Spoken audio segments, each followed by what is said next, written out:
Sir क्या कहना चाहेंगे, जिस तरह से आज देखा गया 1 बजे से ऑटो रिक्शा मालक चालक और आपके नेतृत्व में यहाँ पे धरना आंदोलन निकाला गया है, और ये धरना आंदोलन क्यों निकाला गया? इसका प्रमुख कारण ये है कि इस दरमियान रिक्शा वालों को टारगेट करके, स्पेशली टारगेट करके उनके ऊपर कार्रवाई की जा रही है। रोज़ की जो कार्रवाई है उसके लिए तो हम कोई ऑब्जेक्शन लिए नहीं, लेकिन स्पेशली टारगेट करके रिक्शा वाले को ही कार्रवाई हो रही है। और वो कार्रवाई जो है वो पुलिस स्टेशन मार्फत हो रही है, मतलब ट्रैफिक के मार्फत नहीं हो रही है, पुलिस स्टेशन के मार्फत हो रही है। और हमने जब इंक्वायरी की तो हमको ऐसा मालूम पड़ा कि उनको आदेश है कुछ रोज़ के इतने केसेस करने हैं। तो उसके अंदर क्या हो रहा है, जो सही पेपर वाले जो रिक्शा चालक है उनके ऊपर भी ये कार्रवाई हो रही है, क्योंकि पेपर चेक नहीं किया जा रहा है, डायरेक्ट मेमो हाथ में दिया जा रहा है और उनको बोला जा रहा है कोर्ट में जाओ करके। और कोर्ट में जो है 10,000 भरो या फिर 10,000 वकील को दो, मतलब उसको 10,000 का जो है वो दंड है ही। तो ये जब जो चल रहा है, अगर हम सही ढंग से चल रहे हैं तो हमारी जो हैरेसमेंट चल रही है वो हैरेसमेंट बंद होनी चाहिए। कार्रवाई करें, हम लोग कार्रवाई के खिलाफ में नहीं है, लेकिन जिस ढंग से कार्रवाई होनी चाहिए उस ढंग से नहीं हो रही है। दूसरी बात, कार्रवाई टारगेट करके नहीं होनी चाहिए, ये हमारी मुख्य मांग है। इमरान भाई, आज जब अंदर आप भी मेमोरेंडम देके आए, क्या बातें हैं, क्या आश्वासन? देखिए, सरकार का प्रतिनिधि बोल के प्राण साहब यहाँ पे बैठे हुए, तो हमारा काम था कि उन तक अपनी मांगे पहुँचाए।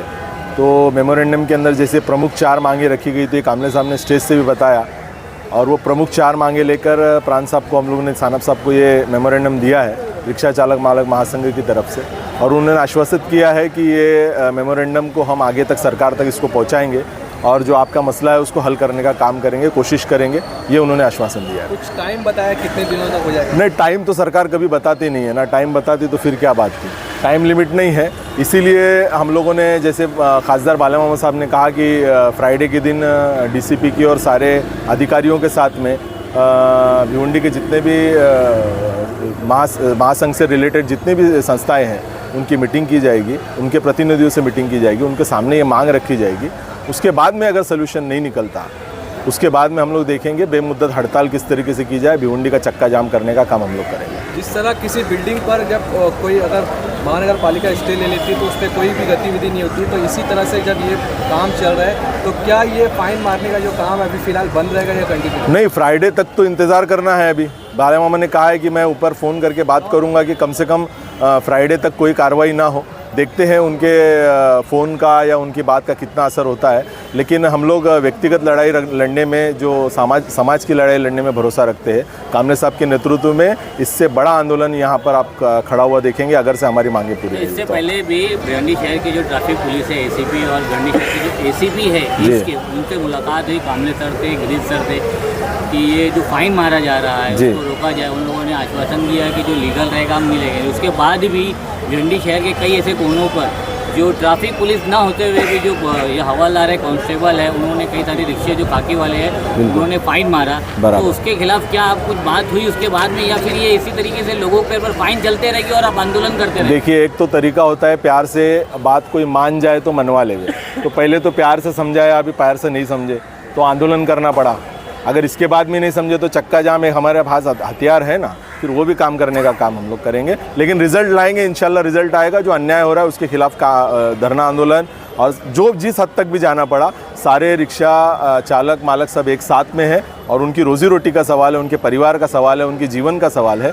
उसके लिए पूरी मेहनत करेंगे और ये शासन का जो निर्णय है इसको रद्द करने का काम करेंगे। भिवंडी आरटीओ देखा जा रहा है यहाँ पर इतने सैकड़ों की तादाद में जो है ऑटो वाले थे, जो कि पेपर है, लाइसेंस है, ब्याज है, सब है, आज वो इस तरीके से परेशान है। और जो नल्ला गाड़ी इसे कहा जाता है, विदाउट परमिट, विदाउट, और जो माइनर बच्चे जो सुबह सुबह जो स्कूल के टाइम पे जो चलाते हैं रिक्शा, उनके ऊपर कोई कार्रवाई नहीं करते, क्या उसके खिलाफ कभी आप लोगों ने बातचीत की? देखिए, ये सवाल तो होना चाहिए आपका उन अधिकारियों से जो ये ऐसी कार्रवाई नहीं कर रहे। कुछ लेन देन है, साटा लोटा है, क्या है कुछ समझ में नहीं आ रहा है, लेकिन कुछ तो भी दाल में काला है। हमारा बोलना यही है कि जो गैर कानूनी तरीके से लोग गाड़ी चला रहे हैं, विदाउट परमिट चला रहे हैं, या जो कानून का उल्लंघन कर रहे हैं, आप उन पर बेशक कार्रवाई कीजिए, उसके विरोध में कोई भी नहीं है यहाँ पर जिनके पास परमिट है, जो बैच लेके चल रहे हैं, जो ड्रेस में चल रहे हैं, उनके ऊपर जो आप कार्रवाई कर रहे हो, जैसे कामले साहब ने कहा 10,000 का फ़ाइन है, आप कोर्ट में जाके साबित करो, कोर्ट में जाने के बाद में वकील को 10,000 देना ही है, मतलब किसी भी तरीके से उसको 10,000 भरना है। तो ये जो अन्याय हो रहा है ना, ये बंद होना चाहिए। भिवंडी रिक्षा चालक मालक महासंघ यांच्या वतीने ज्या रिक्षा चालक मालकांच्या जो चुकीच्या पद्धतीने ज्याने जे फाईन लावण्याचं काम चालू केलं आहे, या संदर्भात महासंघाने महाधरण आंदोलन आयोजित केलं होतं. त्या माध्यमातून या ठिकाणी विजय कांबळे यांच्या नेतृत्वाखाली हे जे आंदोलन झालेलं आहे, या आंदोलनाला भिवंडी शहरातील सर्व रिक्षा चालक मालक यांनी स्वयंस्फूर्तीने सपोर्ट केलेला आहे. आम्ही या माध्यमातून आता आम्ही प्रांत अधिकारी यांना निवेदन दिलेलं आहे. प्रांत अधिकारी साहेबांनी आमचं निवेदन स्वीकारलेलं आहे. आमच्या ज्या मागण्या होत्या ते बोलले की आम्ही वरपर्यंत पाठवून देऊ आणि त्याचं निरसन करण्यात येईल. तरी मी भिवंडी शहरातील सर्व रिक्षा चालक मालक यांना आवाहन करतो की जेवढं होईल तेवढं आपण ड्रेसचा वापर करावा, बॅचचा वापर करावा. जेवढं आपल्याकडे पेपर क्लिअर आहे ते क्लिअर करून आपण गाडी चालवावी. अनलिगल पद्धतीनं आपण पण रोडला चालू नाही आहे.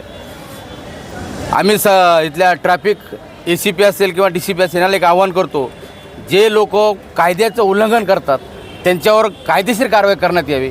पण काही लोक पेपर क्लिअर असूनसुद्धा त्यांच्यावर चुकीच्या पद्धतीनं वरशीट बसवलं म्हणून त्यांच्यावर तुम्ही 11,000चा फाईन मारताय. ह्या अशा चुकीच्या पद्धतीने कारवाई करू नये हीच आम्ही महासंघाच्या वतीने इथल्या प्रशासनाला विनंती करतो.